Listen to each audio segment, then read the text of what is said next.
Let's see about how to use onion peels as fertilizer. In so many peoples, they are not know about the use of the onion peel. Let's see the use of the onion peels in plants and gardening. The beneficial effect of onions on garden culture. It seems that most housewives simply don't know the value of the onion skill. If you allow yourself so wasteful after cleaning the vegetable, send it in the trash. Quercetin, an element belonging to the group of flavonoids of plant origin, which is so rich in onions. The concentrated onion skins, especially a lot of quercetin in red onion.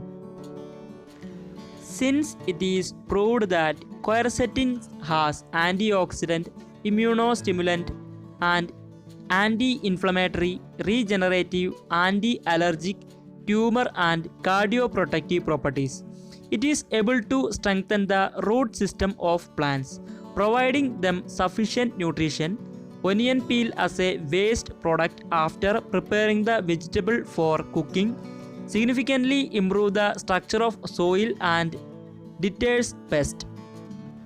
After onion peel, as the onion contains substances that destroy pathogenic microorganisms. Mainly the onion peel fertilizer is used for enhancing the growth of flowers in roses.